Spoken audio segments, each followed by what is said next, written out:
말씀입니다. 번갈아 읽겠습니다. 형제들아, 내가 너희에게 전한 복음은 너희에게 알게 하노니 이는 너희가 받은 것이요 또 그 가운데 선 것이라.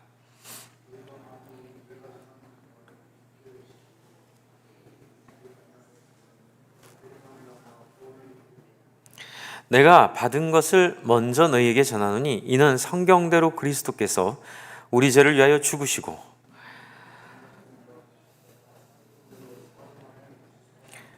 게바에게 보이시고 후에 12 제자에게와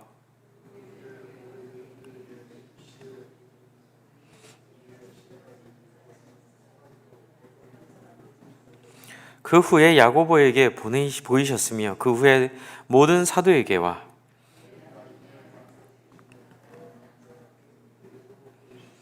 나는 사도 중에 가장 작은 자라. 나는 하나님의 교회를 박해하였으므로 사도라 칭함받기를 감당하지 못할 자니라.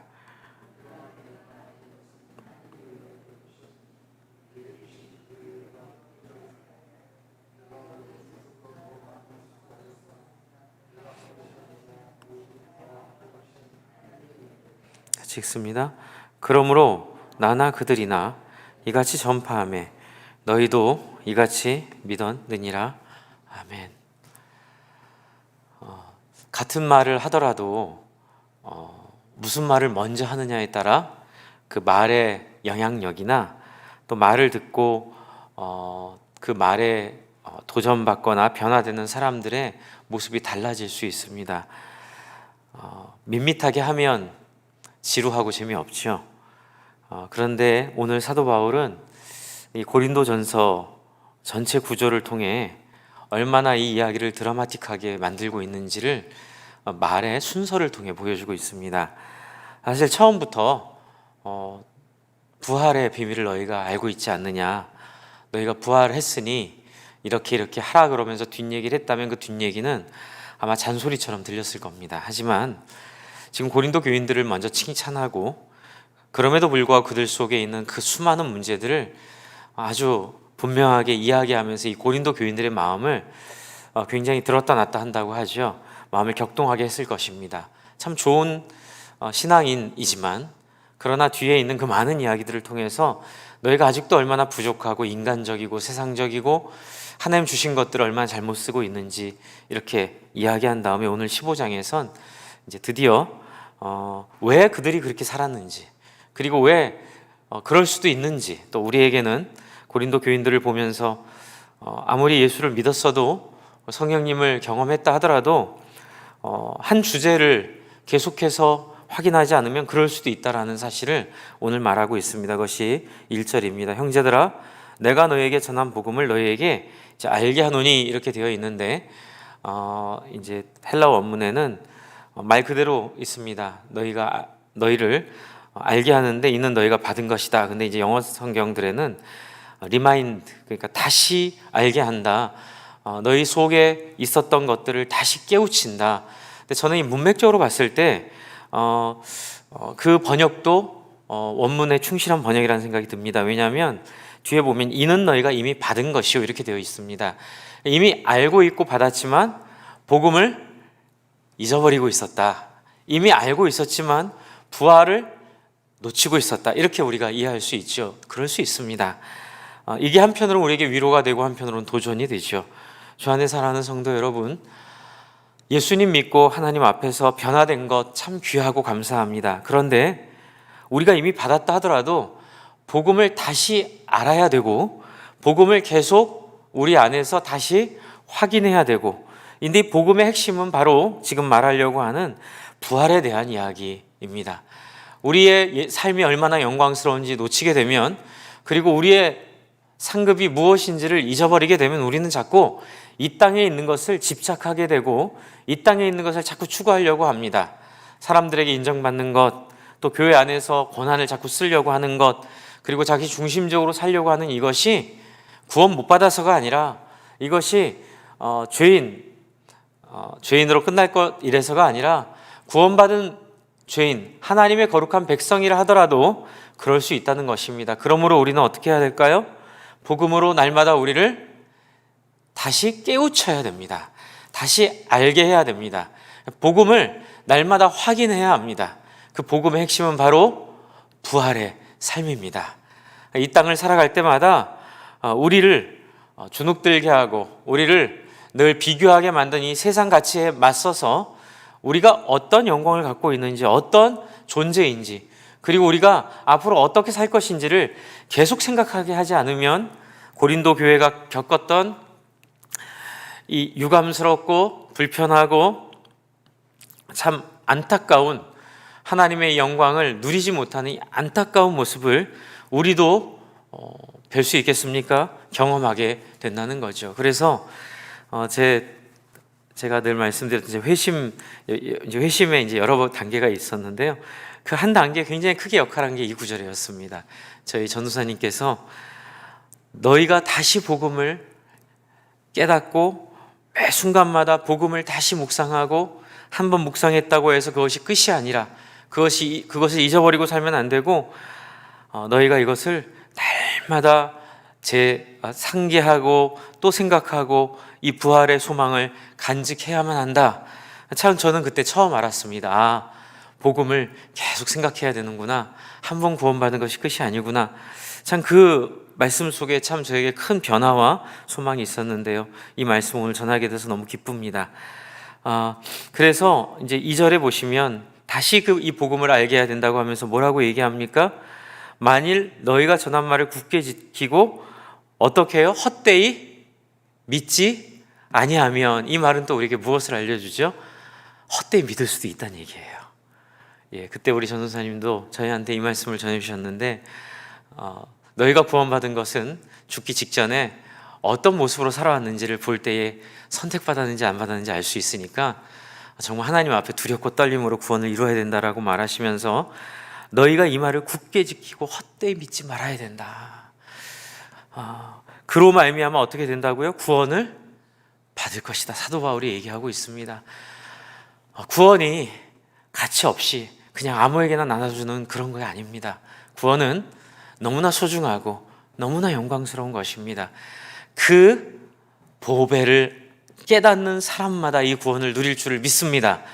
이게 얼마나 가치로운지, 이게 얼마나 영광스러운지, 이게 얼마나 소중한지를 날마다 확인하고 그것을 경험하는 자마다 하나님이 우리를 그렇게 보배롭게 여기시는 것처럼 우리도 이 복음을 경홀히 여기지 않고 헛되이 여기지 않고 가볍게 여기지 않고 굳게 지키고 중요하게 여기는 그런 소중함들이 물론 코로나를 통해서 우리 안에 더 상기되고 확인된 거라 믿지만 그럼에도 불구하고 모든 성도님들이 더 소중히 여기는 계기가 되기를 바랍니다.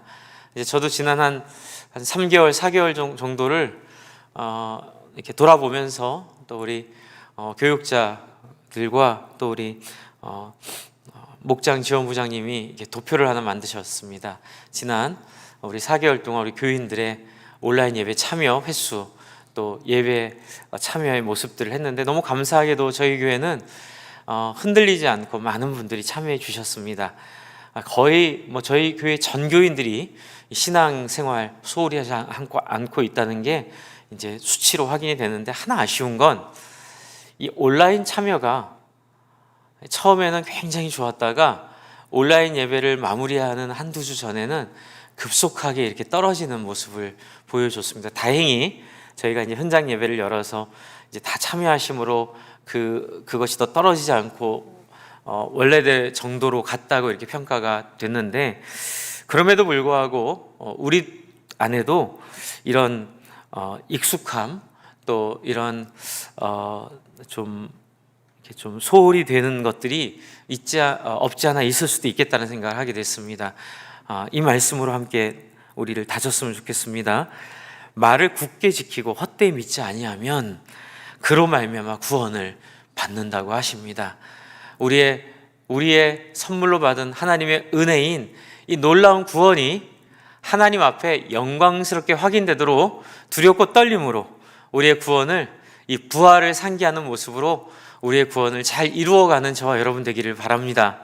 그리고 나서 이제 이 부활에 대한 이제 고백들을 하죠. 정리들을 합니다. 여러분 너무나 많이 들으셨던 부활에 대한 이야기입니다.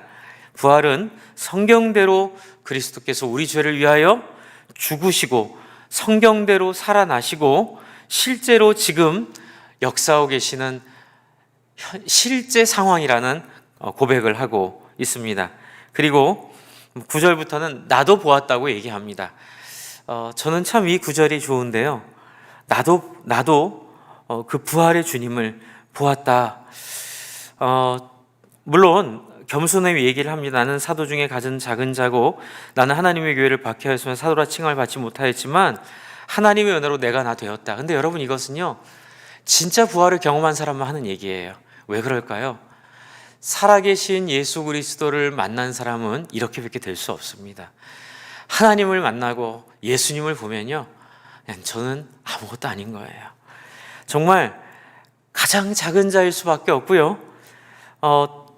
그 하나님의 지도자라 또 하나님의 권한을, 하나님께서 교회를 세울 권한을 주신 그런 사람이라 감히 칭함을 받을 수 없는, 감히 목사라 칭함받을 수 없고, 감히 권사님이라 칭함받을 수 없고, 감히 장로님이라 칭함받을 수 없고, 감히 안수집사라 칭함받을 수 없고, 감히 무엇이라 칭함, 심지어는 성도라 칭함받기도 가슴 벅찬. 왜요? 살아계신 주님을 만나니 현실이 됐는데 이 살아계신 주님을 뵈니 저는 아무것도 아닌 거예요. 그냥 우리가 하는 건 아무것도 아닌 거예요. 저는 이 사도 바울의 고백을 통해 이런 생각했습니다. 야, 정말 예수님 만났구나. 주 안에 사랑하는 성도 여러분, 사도 바울의 모습을 통해 우리도 이런 기도했으면 좋겠습니다. 하나님, 사도 바울께서 만난 예수, 살아계신 부활하신 예수를 저도 만나기를 원합니다. 예수에 대한 이야기가 아니라, 예수에 대한 기록이 아니라, 예수에 대한 권면이 아니라 2000년 전 그 그리스도 예수, 십자가에서 부활한 살아 역사하시는 예수 그리스도를 오늘 내가 뵙고 오늘 내가 만나는 놀라운 역사, 은혜가 있을 줄로 믿습니다. 여러분, 이렇게 될 때에 우리는 겸손해지십시오, 자기를 비우십시오, 이런 말 필요가 없는 거예요.